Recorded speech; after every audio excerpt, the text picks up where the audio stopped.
We might make a start, and then perhaps Inez might be able to help us a little bit later, because I'm conscious of everyone's time.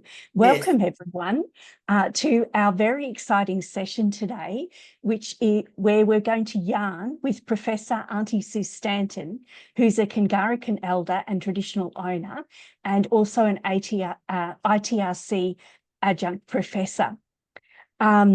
So first of all, I would like to acknowledge that we are zooming into you today from Kungarakan Country on the beautiful Sunshine Coast, and I pay my respects to elders past and present and to all Indigenous people in the room. This is a space of age-old ceremony, wisdom and education, and I hope that this rich history and ongoing cultural dynamism will infuse our discussions today. And I'd like to acknowledge Kungarakan Country that Aunty Sue is on, and all the other unceded lands that you are zooming into from today.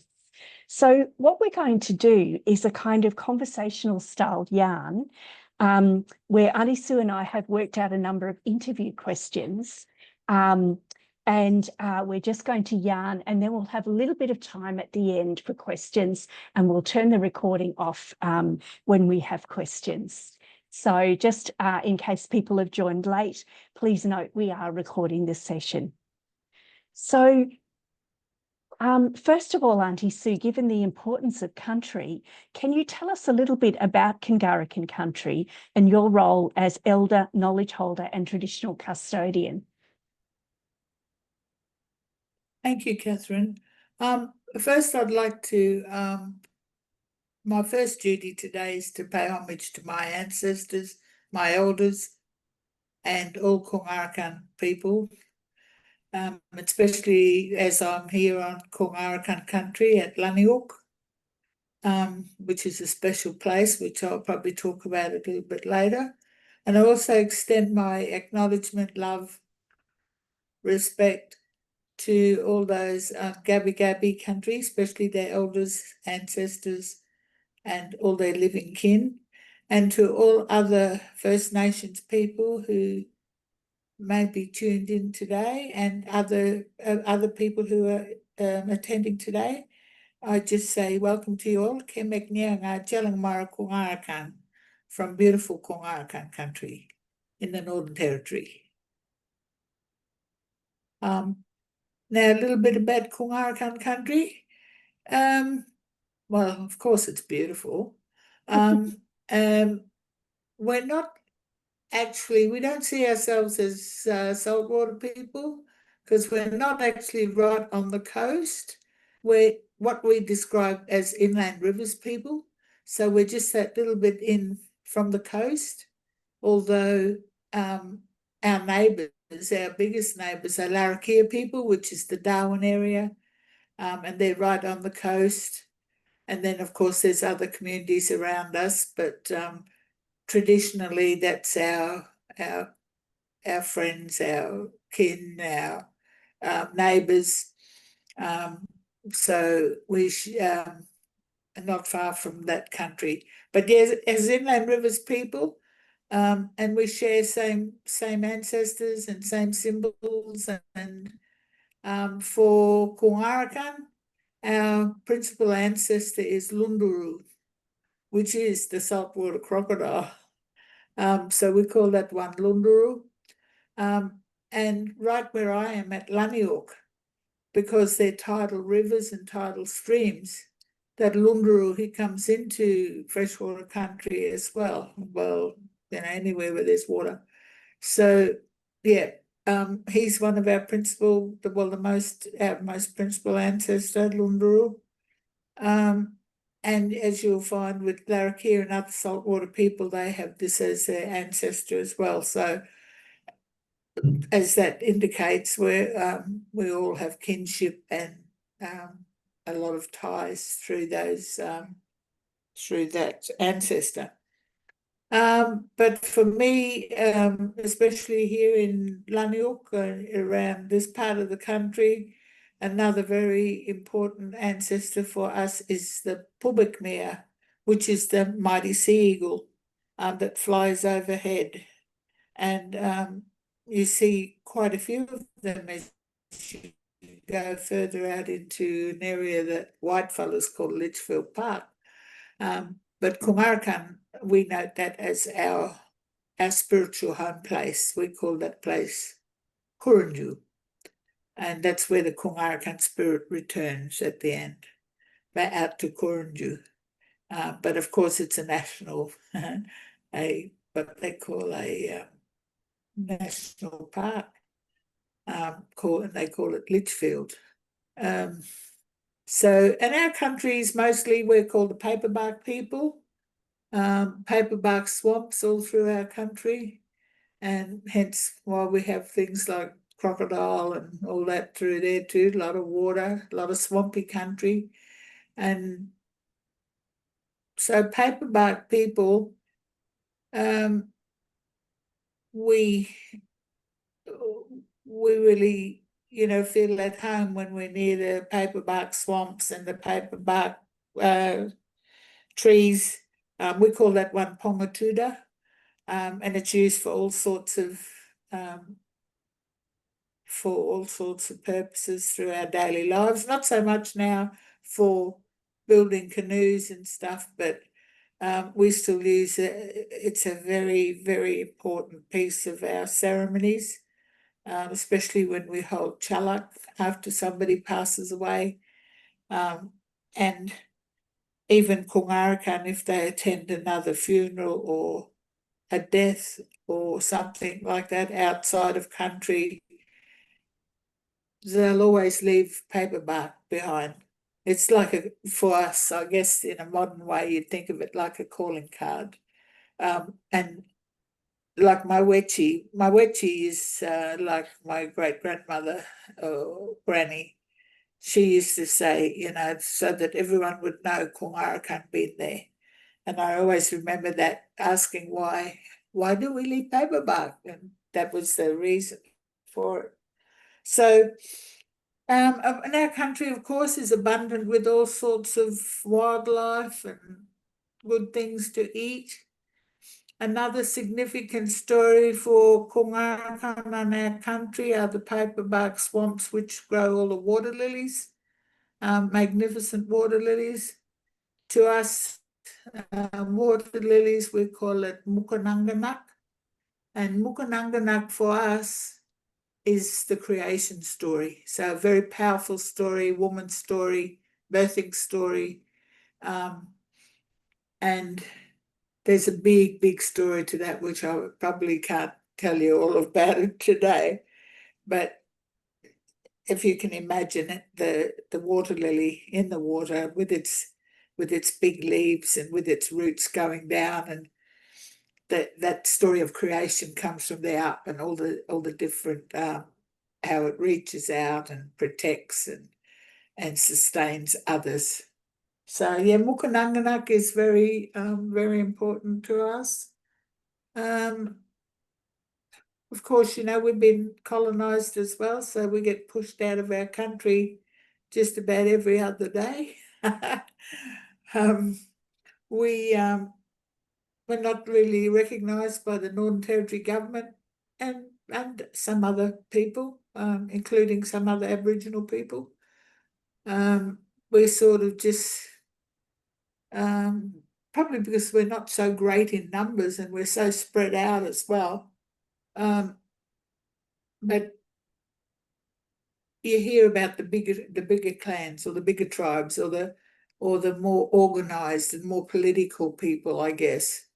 Whereas a lot of people don't even think about Kungarakan, except, and that's why we have to keep spreading the words and say, well, we're that little mob between Darwin and the next place, like past Adelaide River going to Catherine or places like that, and we feed into other clans around us, like Malak people at Daly River, and all different other groups along the coast and inland. Yeah, it would have been nice, to have all the images, but I'm sure your imaginations are absolutely flowing at the moment with all the beautiful images I'm giving you. One thing I wanted to show everyone is, I don't know whether you can see it, I'll just try and put it right in front of the camera. When I visited Aunty Sue with some of our research colleagues, Aunty Sue gave me a beautiful paperback and gum leaf offering, I guess, tied up in the Aboriginal flag to keep me safe on country, and I've kept that. You can see the gum leaves are now a little bit dry, but yeah, you gave that to me and to all of our members. Yeah, when we visited, to keep us safe on country when we were with you. And that still will keeps you safe. As long as you keep it. Doesn't matter how dry it gets. Yes. So I'm glad you've still got that, Catherine. Thank you very much. It's keep that forever. Yes. And I was also so thinking, I usually do that with people. I give them a little piece of paper bark and some leaves, and very powerful for us about your safety and your well-being. Yes. On our country. It also reminds me of Gubbi Country, because we do have a lot of paperbark trees and swampy land around near where I live, just up near Noosa. So I can really relate to that. Yeah. I know. Those paperbacks, you see them everywhere you go in Australia, eh? Yes. I have a friend down in Melbourne, and she said that there's some paperbacks near where she works. And she said, but every time she walks out and sees those paperbacks, she thinks of me, Kungarakan Country. But so it's good to know paperback all around the place. Yes. But So, well, I'm stuck now. So where am I at? Yes, so Aunty Sue, you're a historian of Australian colonial eras, and you graduated with your BA in history from the former Northern Territory University, or now called Charles Darwin University, in 1995. And the same year you were awarded a Fulbright scholarship, but we'll get onto that in a minute. You particularly did a lot of historical research on mixed race activism in the Northern Territory. Can you tell us about your research, which also involved researching some of your own family history as well? Yeah, well, that's my life for work, actually.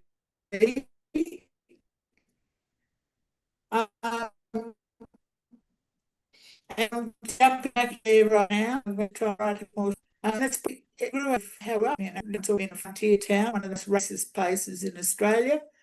And we grew up in that racism. We lived in segregated little city, and it's wonderful, and it does this and it does that. I grew up there, even though I don't know I was born there, because my birth wasn't registered. So I kind of, every now and again, I say to people, I think I was born in Darwin, but I haven't known school there as a young, in my primary school. So we grew up with Larrakia people, and that's where the main big compound was for rounding up Aboriginal people back in those times. My Wetchy, my great-grandmother, when her white partner died, she had no protection, so she got rounded up with, as they were described, her half-caste children, and were put in the compound. And I know that people know that story. It's happened in other places as well. So I grew up with a very healthy description of being coloured and half-caste. We were known as the Darwin Coloureds. And I'm not trying to compare that to a South African experience or anything. We were just Darwin Coloureds. That's how we were described, or half-caste. And I'm talking about 1950s here, which might seem like a long time ago to some people, but really, it's not that long ago. And We were segregated in the classroom, we were segregated in the community. The word Aboriginal wasn't used back then when I was growing up. They were called natives. So you had the natives and the half-castes, or the coloureds. And then you had all the other bits and pieces like Chinese, Malays, Indians. Later on, maybe towards the end of the 1950s, there was Italian immigrants and people like that. Community, especially around is in the top end, especially around Darwin, was made up of half-castes, and they intermarried with Chinese and or had babies. I should say intermarried, because no one was getting married back in those days because the law didn't allow it.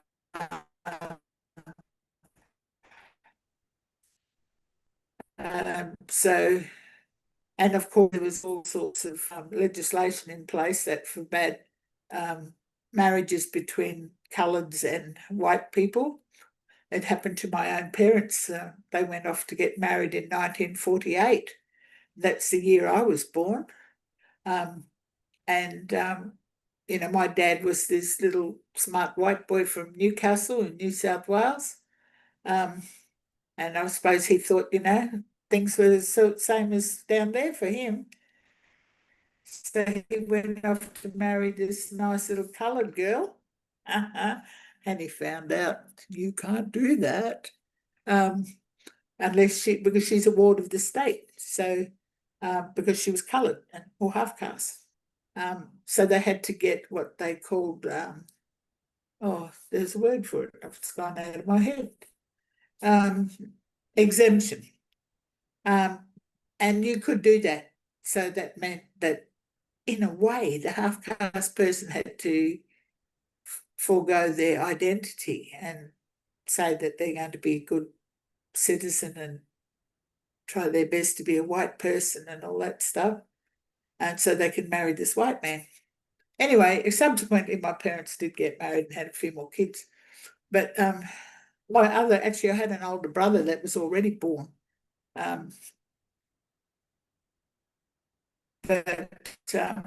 know he got through the gate all right somehow or other, got registered and everything. So yes, I've always been fascinated with, and like my grandfather, he was an activist he was actually the president of what they called the Australasian Half-Caste Progressive Association. And they were fighting for rights for Aboriginal people. Well, like I said, the word Aboriginal wasn't being used then, but for people in general who were disenfranchised, I guess, especially people that were known as, were deemed Aboriginal or native. And that was working rights, fair wages, all that stuff that people are still fighting for. So I had my gramps doing that stuff. And then at the same time, he was working on the wharf. His name was Jack McGuinness, by the way. And he was a half-caste because his father was a white bloke called Stephen McGuinness, who was born in New York City in the USA. And he got with Awetchi, my Aladabu was her name, and they had all those children, 5 children, who were all deemed half-caste under the Act. So my gramps started up this group called the Australasian Half-Caste Progressive Association. And later on, a couple of his brothers got really involved with that as well and carried that even further into the other states. And one of those was was very famous in Queensland. His name is Joe McGuinness. So Joe McGuinness is one of my grandfathers, but not my first grandfather. So Joe McGuinness was a campaigner in that area as well. And I'm sure some of you may have heard of Joe McGuinness over there in the Queensland side of things, because he lived there most of his life. Or when he passed away, his body came back here to Kurraju for burial. In this kind of world of half-caste, And I remember even as a child, you know, when you have the boogeyman and the demons that you get told about, and they were the black people that lived in the bush, the natives. We were getting frightened and threatened about if we weren't going to be good, they'll come and get us and run off with us and, you know, all that sort of stuff, put us in a big pot and cook us or something. But anyway, so we always like kind of, well, I wasn't fearful of them because I had relatives that I knew they were my relatives. So I thought, well, they're not going to hurt me. But, you know, you just with all that hype and all that brainwashing that happens when you're a kid in school, you worry about that a little bit. But so anyway, my grandpa being who he was, working down on the wharf, fighting for wages and rights, and I became the president of the union. I can't even remember how to do. And he was touted around Australia, and especially in Melbourne, as the first half-caste president of a trade union movement in Australia. So he was, you know, he was doing all this stuff for the rights of not just half-caste, it was for any of those, like I said, dispossessed or disenfranchised people, but especially the way natives were being treated at the time. They were just being rounded up and taken out of the city limits, or not much different today, but anyway, but for different reasons back then. And of course, then when the half-caste children started arriving, a lot of those got removed from their Aboriginal mothers and were put in homes and places. Like I said, my Wetchy and my two youngest grandpas, Joe McGuinness and Valentine McGuinness, they grew up in the Carlin compound in Darwin. So this half-caste activity was really, you know, it's pretty full on.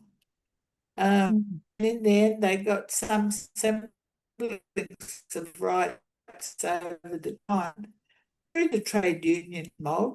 Oh, and I might just point to add that my grandfather, Jack McGuinness, up marrying a woman also that was her name was Violet Wakeland, and she was a Gurindji woman from Wave Hill.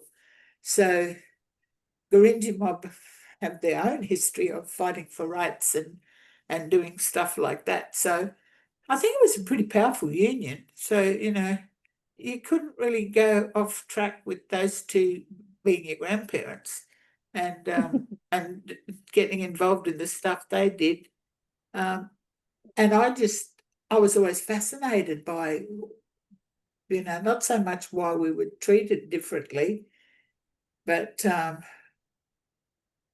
yeah, just the injustice of it, I guess. And so you turned that into trying to understand government policy. That's yeah. So I think you did some of your BA research and honours research yeah. on your grandparents. Yeah, didn't hear that very well. I even wrote a poem. How about the half-castes? You know, and that was when I was quite young. How about the half-castes? Are they still the outcasts? You know, I asked these questions. Yes. But then it became trendy in the 70s, I guess. And that's when everyone started really taking notice of Aboriginal rights, and the word Aboriginal was getting a bit more use, and it became actually the right word to say, I suppose, the correct description of us. And I'm actually writing a paper at the moment talking about all the different colours I've been throughout my life, you know. I mean, we were described as half-caste, coloured, yellow fellas,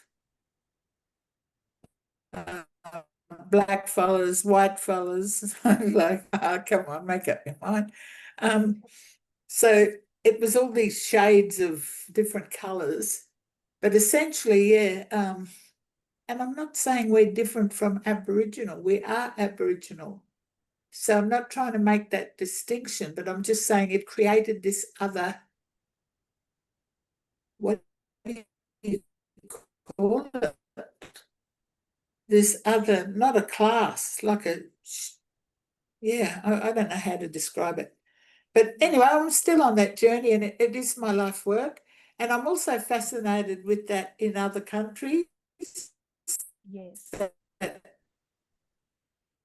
I remember when I interviewed you, Aunty Sue, that you said your dad said you could be a mixing double of agent. people come out because he knew the racism we were putting up with as, and sad to say, we were copying some of that racism from the Aboriginal people, and we still do. Uh,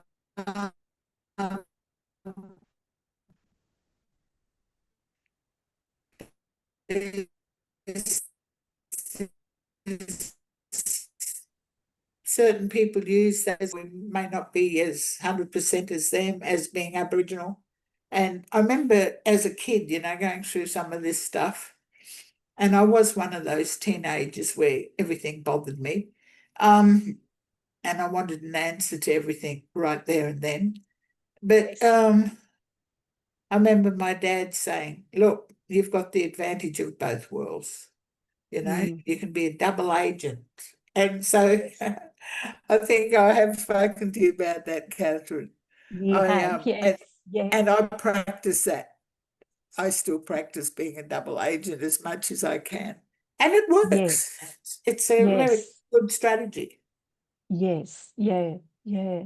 Can you give us an example of where you've been able to use that double agent persona to make a change?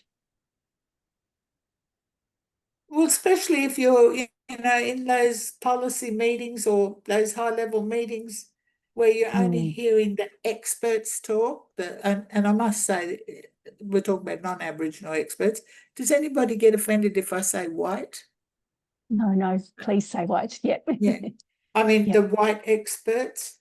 And you have to listen to it over and over, and you get spoken to in that really condescending way. Not just me personally, other Aboriginal people in the room, or Yes. other non-white people.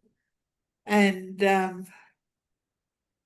because of the colour of my skin, which is quite fair and freckly, and my kind of reddy hair, I sort of was a double agent. They thought I was on their side. And Yes. I've pulled that off quite a number of times, and then you come back and hit them with the goods, and they're so disappointed because they thought you got it. You know what I mean?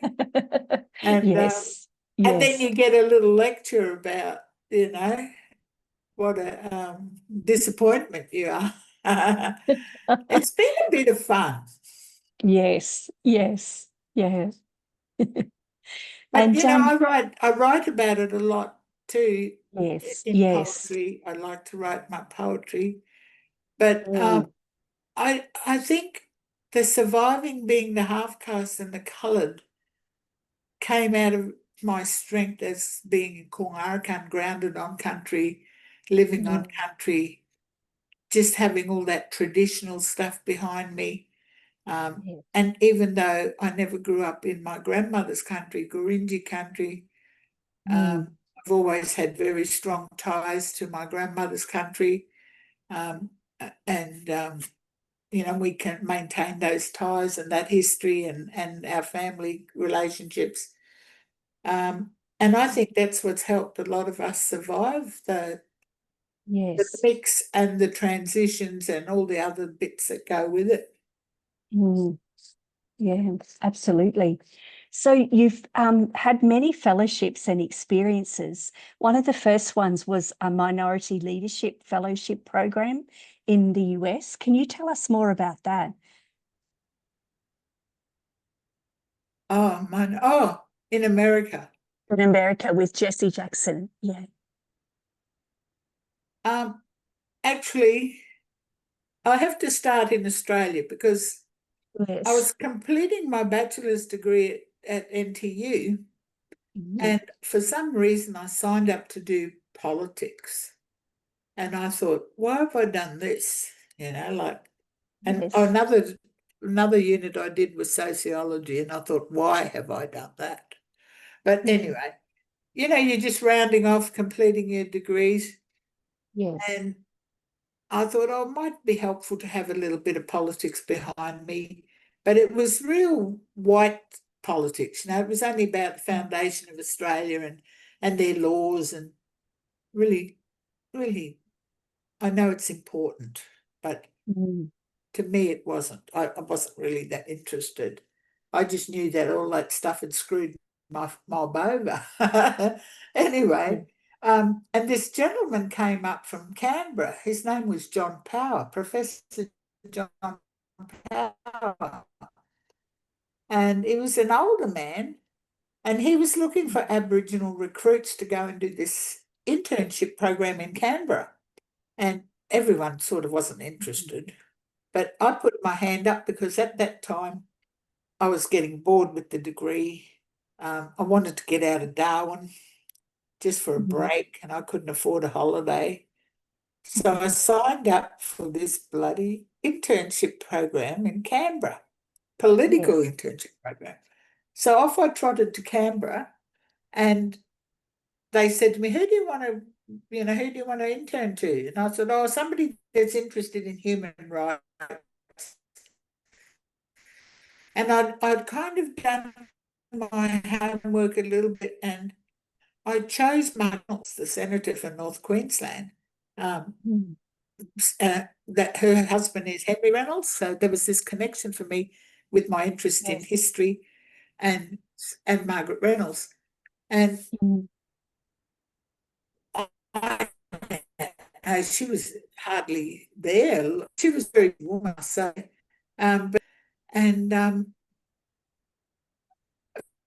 So I went in there, and I had the time of my life. I learnt so much. And of course, the enrolment was through ANU, so you had to do your academic component, and you did your internship in the office. But out of that experience, I met so many interesting people in Margaret Reynolds' office. The first time I ever met Noel Pearson, he was this young man that came there. He was just starting off on his journey. And then I had to start working in the Minister for Aboriginal Affairs, and at that time it was Tigna. So it was part of my senator's offices and that. Paul Keating was the Prime Minister. So for someone who wasn't interested in politics, all of a sudden I was in this most interesting place, surrounded by the most interesting people, and actually meeting them and having conversations. I even met John Howard. He didn't impress me that much at the time. But when I think back historically, all these things are really... So anyway, while I was there, it was Margaret Reynolds suggested to me, and she said, oh, there's got this internship program in the United States called the Minority Leaders. And I thought, oh, yeah, like, who's going to pick me? She said, well, you should apply. So I applied, and guess what? Next minute, I'm on a plane trip to Washington, D.C., and I get there.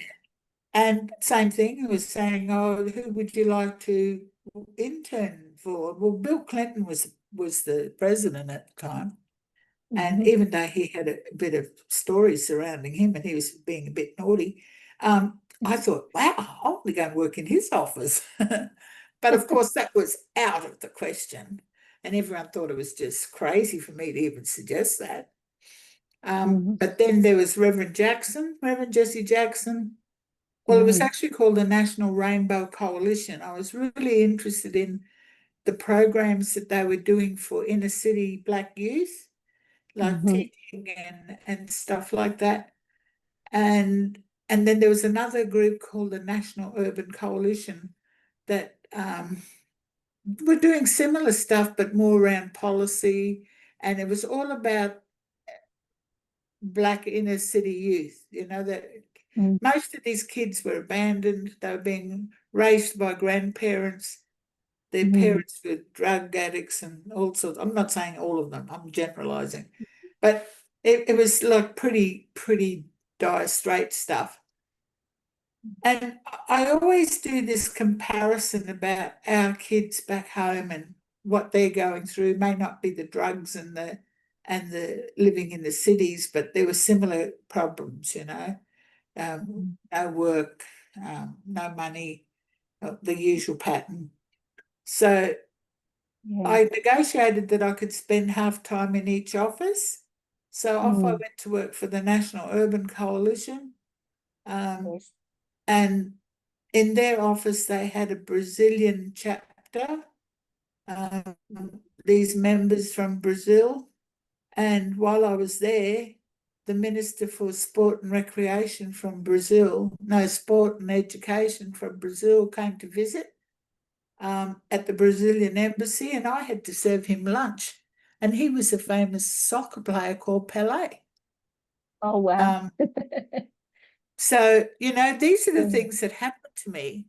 And then on my other 3 days a week, I spent in Reverend Jackson's office. I really didn't do much at all, but it was good hanging out with Reverend Jackson. And I used to have to do his mail, mostly check his mail. And that was pretty depressing, really, because it was mostly from people who were in prison, who hadn't been on trial, who hadn't, they were just locked up, and mostly they were black. So it was sad, but it was good to be working with him. He's a great leader. And I really enjoyed my internship there. And I'm still in touch with this office. I still join in a few of the little programs and stuff that happen. Fantastic. But so, and it was while I was there, somebody else suggested in the internship program, because you know how you get, just like our unit here at USC, it sends you out different information about scholarships and grants and stuff. This thing came out about a Fulbright scholarship. A couple of the people said they'd support me in my application, and so I applied for that, and I ended up. I was back in Australia for 3 weeks, and I was told I had got a Fulbright scholarship, so I packed up and went back to America. But I went to University of Arizona then and did my master's degree. And I did it a more comparative and more around Indigenous human rights and stuff like that. So always following that pattern of human rights and interested in I think of my Washington experience as my Black experience and my Arizona experience as my Indigenous or Native American experience. But it all kind of clicked together, and it all fitted in with the Aboriginal experience here. So, I've had a really good run. Yes, absolutely. And you became the first Aboriginal woman to receive a PhD in history at Charles Darwin University, and then went on to have a really amazing academic career. What are some of your favourite memories of that very long academic management and leadership career working in higher education? I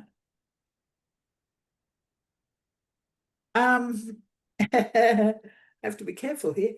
When I consider why I went back, I actually went back to uni because I started my life as wanting to be a school teacher. After I'd left boarding school, I went to school in South Australia, to high school at a place called Cabra College.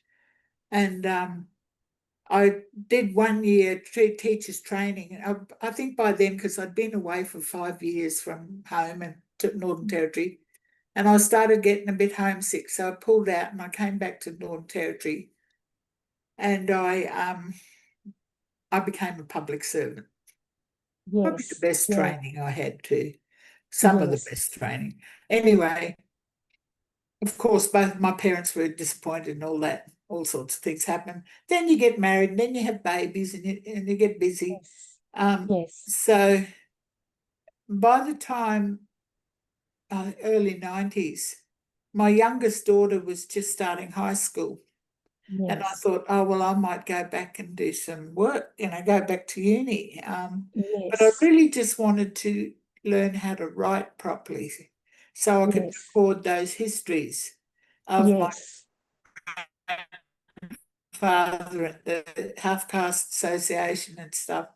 And Yes. I ended up enrolling in a bachelor's degree, and it sort of rolled on from that. And then, of Yes. course, you're tutoring and you're lecturing, and then having that experience in America and coming back, uh, Yes. and then I had never really intended to do a PhD. I just wanted to get my writing organised and learn how to Yes. write properly. So that in itself was interesting. um,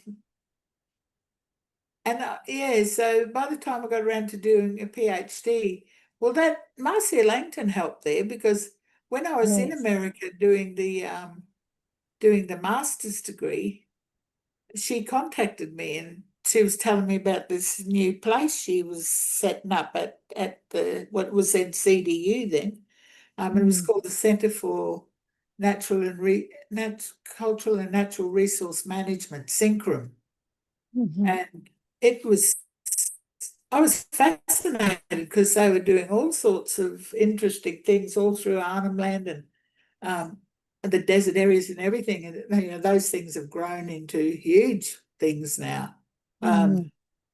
But it was all about cultural and natural resource management. Um, and she asked me if I was interested in being a research fellow there, and because part of that was also a commitment to do PhD.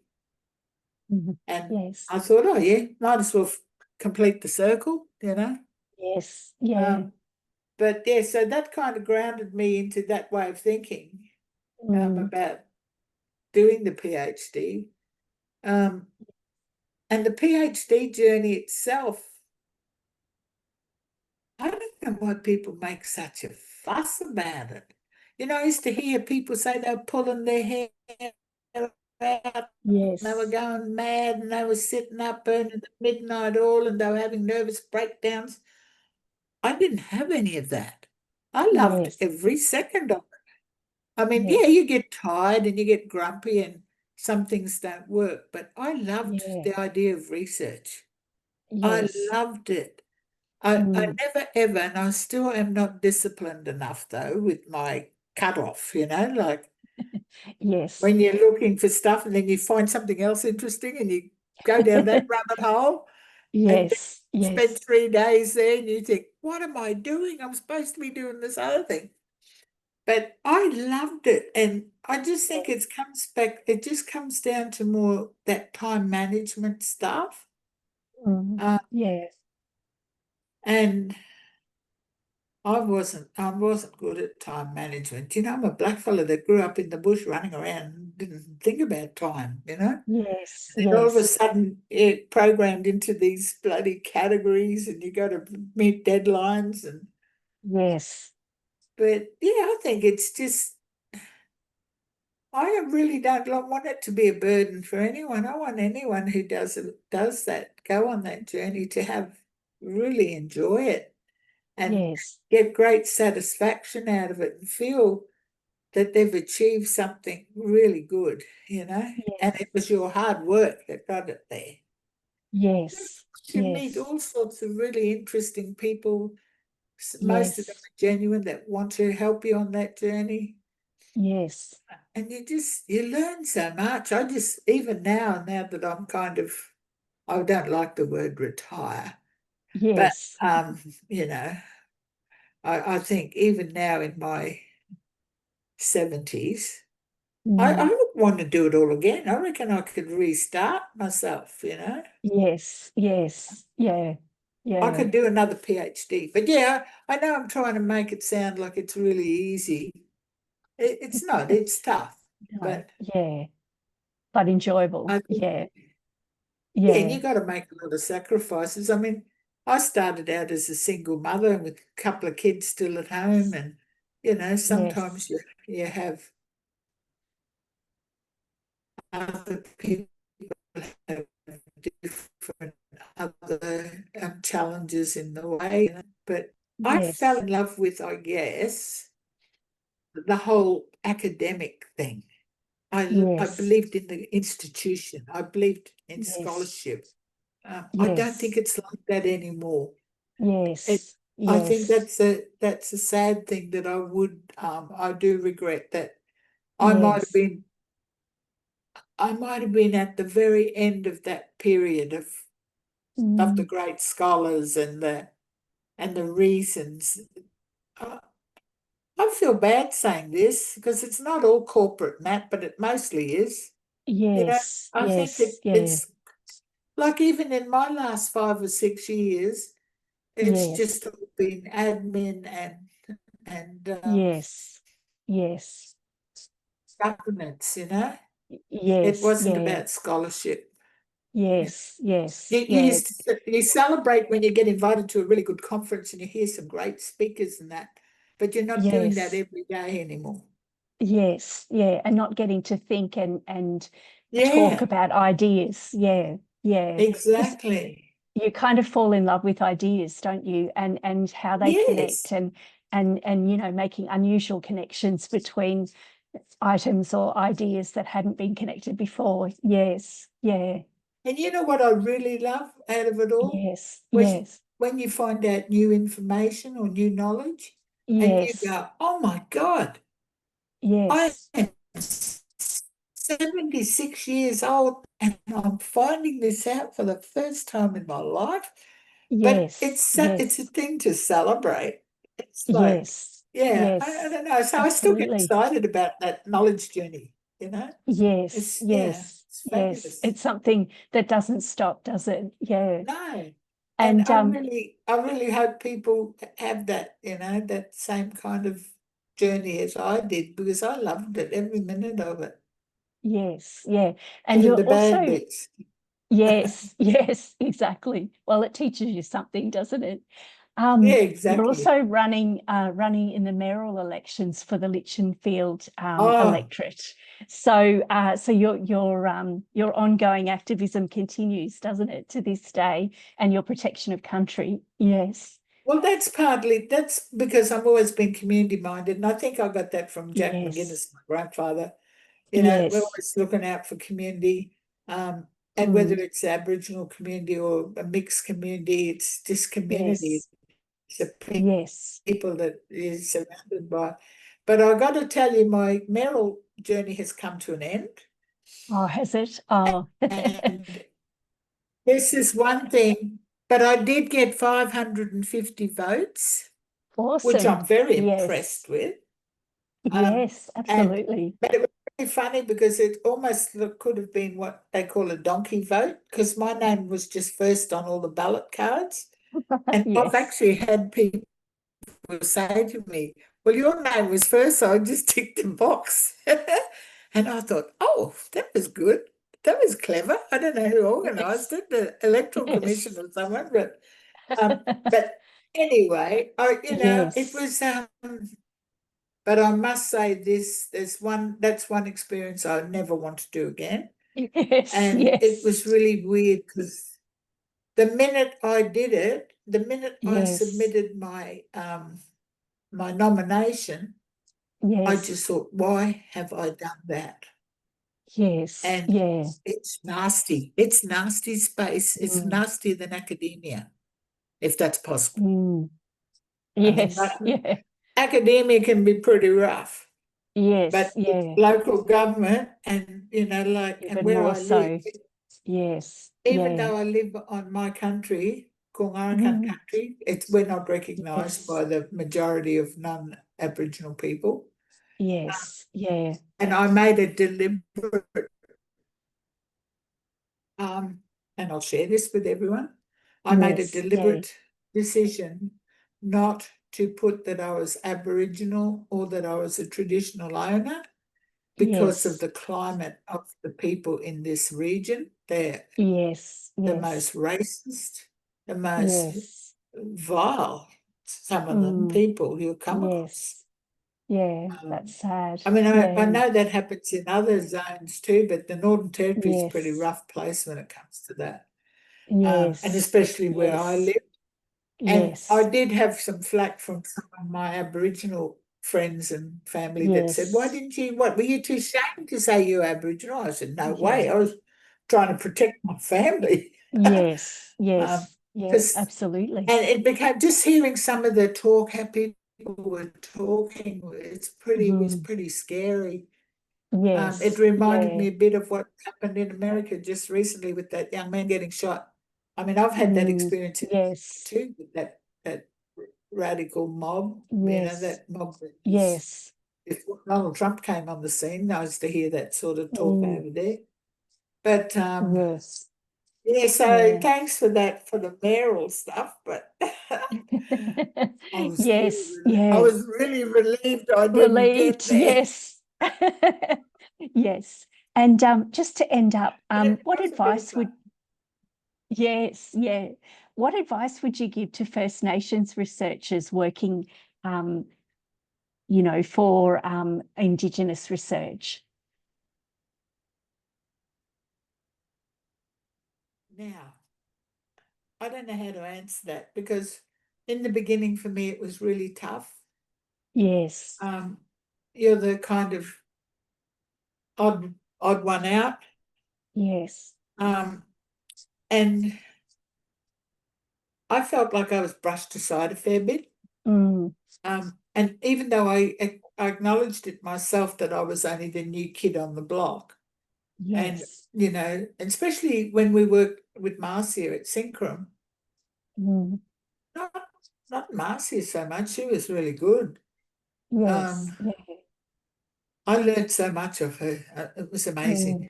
Mm. Uh, I Yes. learned from her what not to do and what to do, Yes. Yes. sort of thing, if you know what I mean. But Yes. and she was one of those people who were thirsty for knowledge too, and Yes. she made you lift your game. You couldn't Yes. take an easy ride.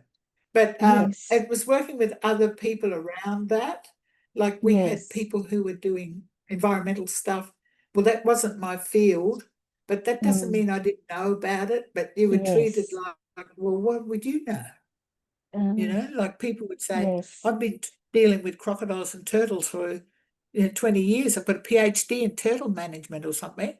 And I'd say, so Yes. what? I lived with turtles all my life, like kind of, Yes. it Yes. was that kind of Yes. um, competition. Mm. And of course, white scientists can be a little bit up themselves. Um, Yes. but then I've seen white historians like that too. Mm. Absolutely. But Yeah. but I like I still want to get back to my history roots. Mm. But for my best advice that I could give to Indigenous people, Indigenous researchers, is don't let people put you off your path. And that's what Yes. happened to me in a way. I kind of Mm. had to abandon my history interests and my whole Mm. history.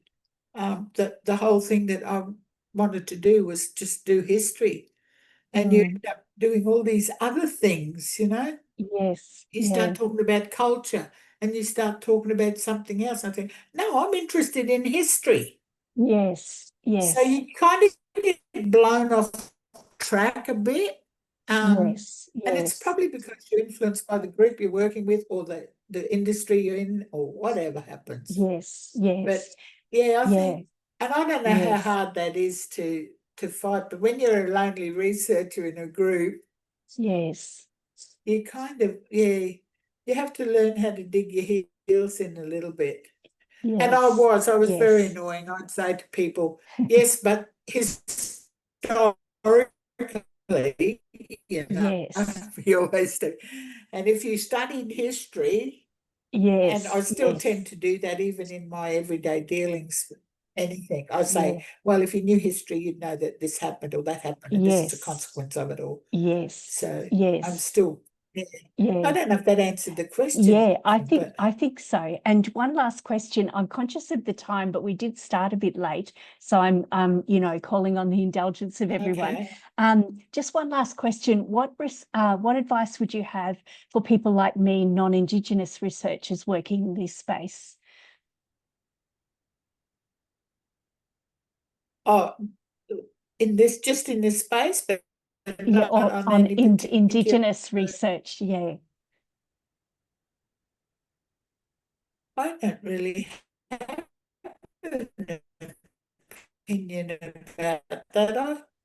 I just get excited about people who want to knowledge and Yes. just assist each other to on that journey. I get really excited that people want to share knowledge and talk to each Yes. other.